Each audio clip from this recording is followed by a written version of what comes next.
G'day Bomber fans, it's the end of the year, the boys get their holiday, but they first need to collect their report cards. I've graded every Bomber to play AFL this year based on performance, expectation, yada yada, and we all view the game differently. I might rate one player more or less than you, so let me know what you disagree with in the comments down below, but be kind to each other. Let's just get into it though. We start with Andy McGrath, who moved back to defence. I think we're all pretty happy with that change. He looks more stable back there. He had some really good lockdown games. He shut down Charlie Cameron effectively, but has also got plenty of the pill on the rebound. He gets a B-. He didn't set the world alight. He dipped in form at times, but still did enough to get a pass. Big Sammy Draper. It's hard to judge these players that played quite often hurt. He started pretty well. He was hitting the scoreboard, impacting aerially on a regular basis, but his hip clearly started affecting his performances. It was going on for a while as well. If you were to compare his season to other rucks in the comp, it's average. I'm going to give him a C+.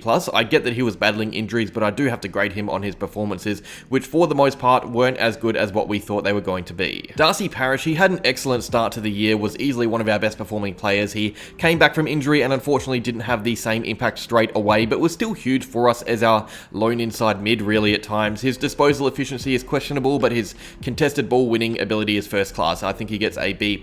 There is definitely another level he can go to though. No player had a better year than Kyle Langford in my opinion. If I had to decide a best and fairest without votes or anything, it would be him. The guy has transformed his role twice this year. Keep in mind he started as a defender, if you remember, and then he played as our Mr. Fix-It-Up forward before locking in a role as our primary goal kicker. He is an All-Australian squad member. He kicked over 50 goals for the year. Just a brilliant season from someone who a few years ago was on the verge of a delisting, I reckon. Great turnaround, A+. Elijah Tsatas, debutant. He came in and played a bit of senior footy as our prize draftee. He was great against North Melbourne, clearly a beat off the pace in other games, but it's his first year, so that is expected. I think the fact that he played earns a pass, to be honest. He recovered well from his injury to play. I'm going to give him a C+. Jye Caldwell, we saw a few different sides to him this year. His clutch ability is first rate. He consistently pops up big time in close games, but I can't really give him a high grade. He was one of those mids who really dropped off as the year went along. He dropped under 15 disposals 3 times in his last 5 games.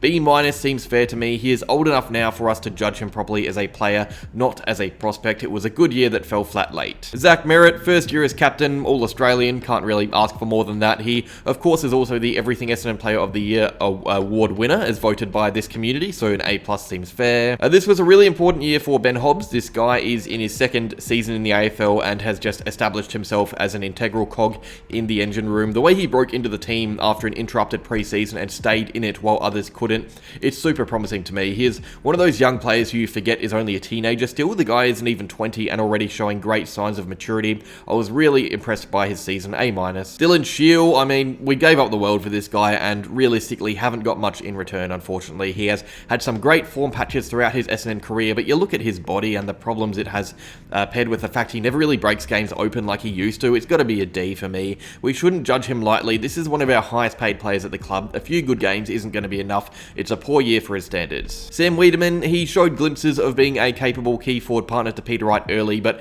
really he just lacks confidence. It's frustrating when you see him go from kicking 5 goals to being goalless for 7-8 games straight. It's just not good enough. D-. Will Snelling, he has struggled a bit to stay in the team since 2021. He was a really important player back then, and now he has found that he might not be in our future plans necessarily. It's tough because you see glimpses of that 2021 form at times. His link up and pressure is so important sometimes, but we're seeing less and less of it. I'm going to say C-. It isn't a bad year, but there are some who would question if he is even going to be on our list next season, so can't really give him much higher. Will Setterfield, this guy was a breath of fresh air early. It seemed like we finally found a big-bodied midfielder to apply heat in the contest. Some of his early season engine room work was fantastic, but that injury came and dampened the year. I will say B-.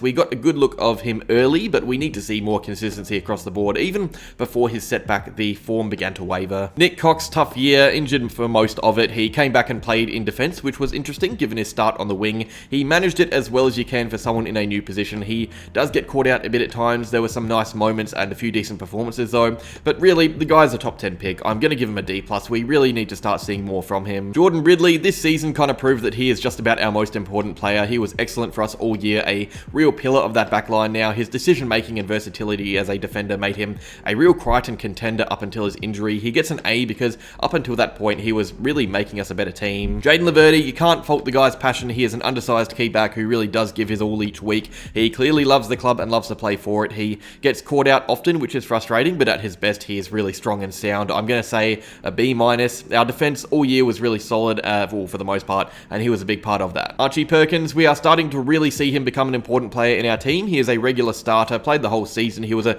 key role in our scoring. He kicked a reasonable amount of goals, but was our 5th or 6th highest contributor as well for score involvements. He had a really solid year. Didn't set the world alight, but played good footy. We even saw him get some genuine midfield minutes in the midway part of the season. I'm going to give Perkins a B. Nick Hind, frustrating one this. He wasn't really a set member of our 22-on-2 late in the year. He struggled for form and struggled to impact games the way we were playing. I think he was gifted more freedom late on and he flourished with it. His 5 or 6 last games I think were superb, but before that we saw a VFL level Hind who was probably on the outer of the team. I'm going to give him a B- because I really think he found some form late on. Peter Wright, people are really harsh on this guy. He came back, kicked 5 goals on his return game, so everyone expected him to do that every week. He was our only key forward. He had horrible service delivered to him. He was disrespected by the crowd and still managed roughly 2 goals a game, more than the likes of Aaron Norton and Harry Mackay. If he played every game scoring as much as he did, he would have kicked over 40 goals, finished in the top 15 for the Coleman, and keep in mind he did all this after the bye when we hit our form slump. I'm not saying he had an incredible season, but he had a really tough lone role as the big key target and did a serviceable job despite the team being so down on form. I'm giving him a B-. You can think what you want, but I think he was alright. Dyson Heppell, all in all, a really solid year. He has wound back the clock a bit and looked better than he has in maybe half a decade. His body held up well, his foot caused little to no problems, he wasn't rested every month, he played pretty much the whole year, a few times as a sub early, but became one of our most reliable players and rightfully extended his contract to play on in 2024. B for Heps. Sam Durham, you can back this guy in to give his all each week, and I love that about him. I think his spot is currently under question if we are to find a new wing option, but this is a player you want on your list. He cares so much each game, he runs so hard on that wing, works well defensively. I really like this kid. I'm going to give him a B+. I think he does get found out positionally often, which is why we are looking for wing depth this trade period, but you can't fault his passion. He was one of our best when we were at our worst. Harry Jones, super disappointing season. After 2021, I think we all thought he was going to be a first team player by now, but even without that early injury, 2 goals from 5 games, that's just not enough. I'm going to give him a D. We need to see more from him next season. We are starting to see more and more with Nick Bryan, which is really important. Key position players, especially ruckmen, aren't stars straight away. Rucks take a good 5 years to become first team players, but Bryan seems to be building really nicely to hopefully form a partnership with Sam Draper. He played really well against Geelong, had some other serviceable games, didn't play the full season, but never put a foot wrong, whether in the Magoos or the first team. Jake Stringer, another one of these players that were battling injuries, so their form was affected. This is a player we really need playing well. He was great to start the year, had that GWS and Geelong game, but aside from that, can you even remember a time he momentarily took a game away from the opposition? He averaged 13 odd disposals and a goal a game. I'm giving Stringer a D. His injury did affect him, but purely based on performances, that's probably his worst season for us in a little while. Kaine Baldwin was obviously moved to defence. I just don't think we really saw enough of him to properly judge. He is under the pump from a contract viewpoint because of that. He is 3 years into his career now and has only played over a handful of games. He did look serviceable in the back line, not a starting option, not close to one yet, I think, but I think a C. He managed to break into the team as a defender, which I didn't expect. A pass seems fair to me. Mason Redman had a fantastic season all round. He has quickly become one of our best players. I would say he is a shoo-in for a top 10 Crichton finish. He is an All-Australian squad of 44 member. I'm going to give him an A. Jake Kelly, I think what happened here was he got injured, lost his place in the first team, gained it back, and then Scott realised he probably wasn't in the best 6 defensive options, so we saw him moved to a wing, which didn't work, moved up forward, which didn't work. I don't mind Jake Kelly. I think he's a good defender. Is he in our best 6? Probably not right now, but he is a good defensive depth option to have. The issue is, for a lot of the year, he didn't play as a defender, and I got to grade him on those performances, which frankly weren't too good. I will give him a D+.